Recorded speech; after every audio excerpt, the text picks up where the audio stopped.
The caged bird sings with a fearful trill of things unknown but longed for still. And his tune is heard on the distant hill because this caged bird sings of freedom. Every 30 seconds in America, a child is born into the cage of poverty. That means that by the end of this TED Talk, 15 minutes, 30 children would have been born in poverty in America. That means that by the end of this wonderful conference, 2,880 children in America would have been born into poverty.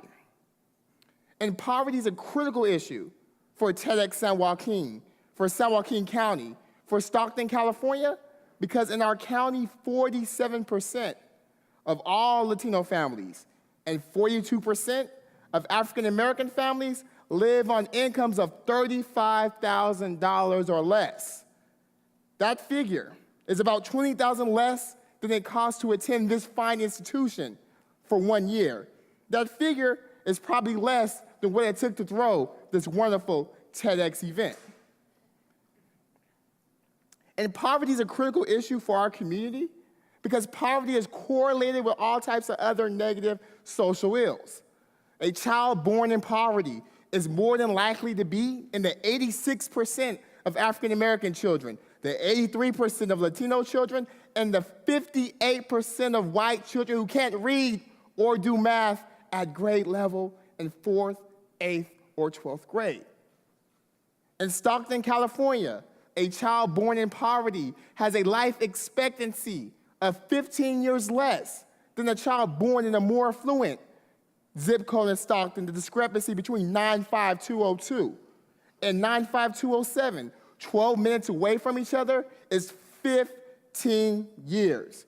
Not because of choices these children are making, because none of these children chose to be born in poverty. A child born in poverty is 50% more likely to be a victim of or a perpetrator of a violent crime, such as the crimes we read about in the Stockton Record every morning. The Children's Defense Fund calls poverty the funnel through which the cradle-to-prison pipeline operates. So whenever I'm working with young people throughout the nation, in the community, and even adults, I share these maddening statistics, and I always get the same response, especially from students. It goes something like this. Mr. Tubbs, yes. So everyone has access to these statistics, right? I mean, yeah, it's not hidden Michael Tubbs' knowledge. It's online. If people research, they can find it. Then why are people acting so surprised when people don't graduate from high school, when we have record number of homicides? It makes sense to me if statistically you could predict that some students are going to fail. It seems like, in a way, people born in poverty are set up. I've never told them this in class, but statistically speaking, my student is, in fact, correct. And the setup is something I know intimately well. I was born here, right in this community, Southside Stockton, California. I was one of the children born into the cycle, like Norman said, or into the cage of poverty. My mother, she had me as a teenager. My first conversation with my father took place not in a room, not at Denny's, not in a nice restaurant, but behind bars in prison.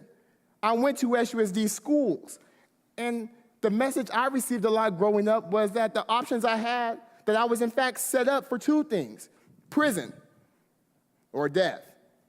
And that's not something unique to me. I went to high school with all type of people. Some of my best friends that, in fact, today, at 22 years old, are either in prison or dead. Children who 22 years ago were born into poverty in this community. And that was almost my end. But luckily, and thanks to God, I was able to go to Stanford on a full scholarship, get my master's and bachelor's. I was able to work in the White House. I was able to work at Google. I was able to have lunch with Oprah Winfrey. And I don't say that to brag, but I say that to say all the quote-unquote success has been motivated by a central question, and a question that brought me back home to my community. And the question was, how in the world did I make it? And how do I empower other people from backgrounds like mine to upset the setup? It's this question that brought me to strike up a conversation with one of my best friends, Tylisha Hooker, in the summer of 2010.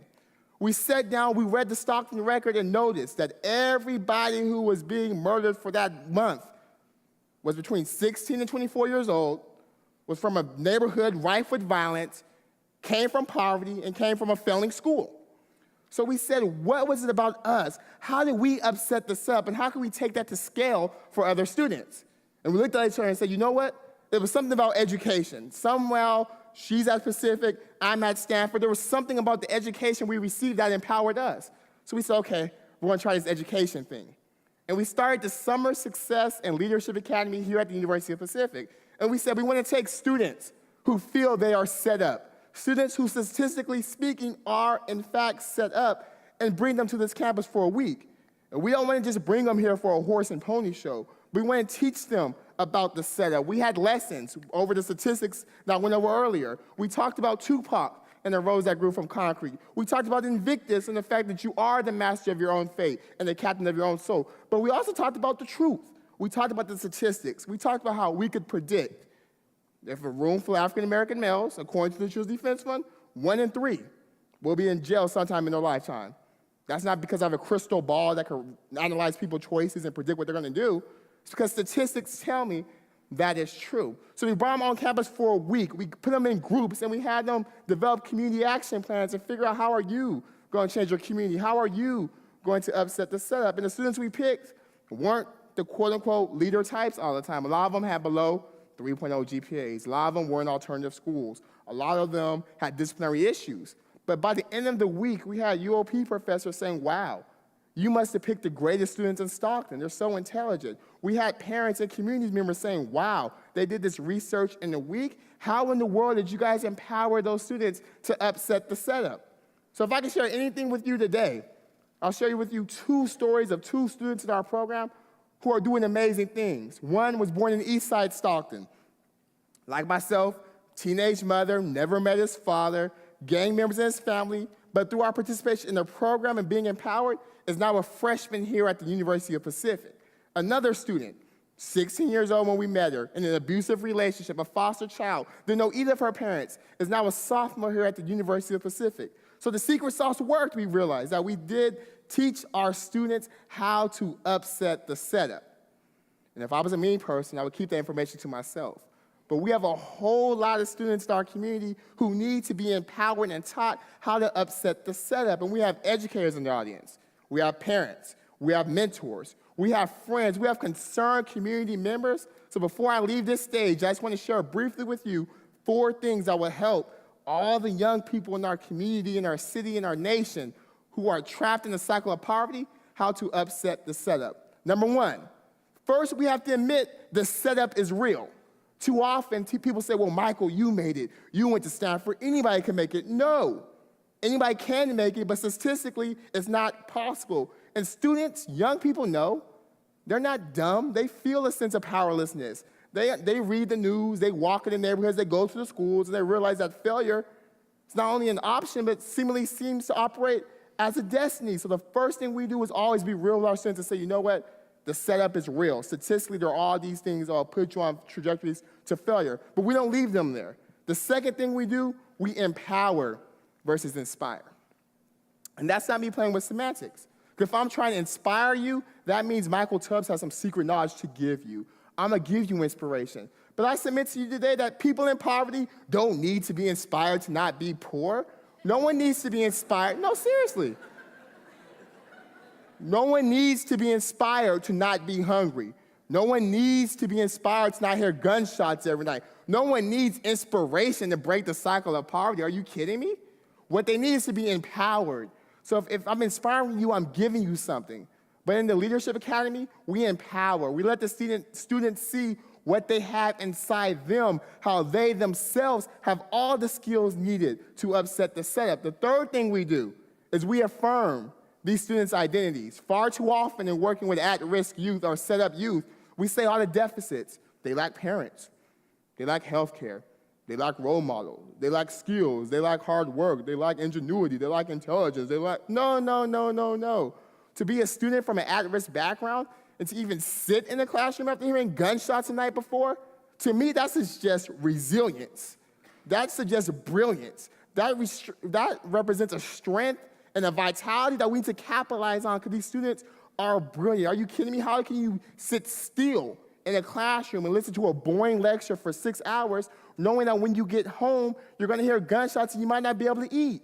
That's something we have to build upon. Our students don't have deficits, they have assets, and we tell them, yes, you're low income, yes, you're from Stockton, but you're a leader. Tupac was low income, Dolores Huerta was low income, and look what they become, you're a leader.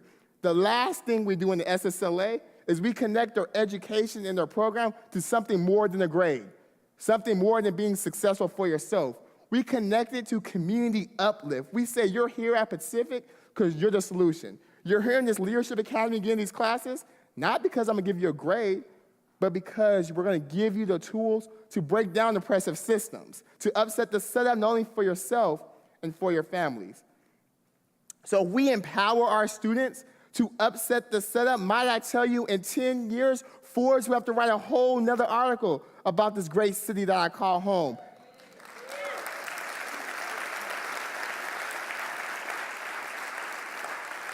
If we upset the setup, I could go back to Taylor Elementary School where I was 3 months ago, reading about Dr. King, and I got to the point where he was shot, and every student in that classroom knew somebody that was shot at 6 years old. If we upset the setup in our community, I could go back to Scribner Street and talk to the 5-year-old who sleeps on the floor every day and say, you know what, young man?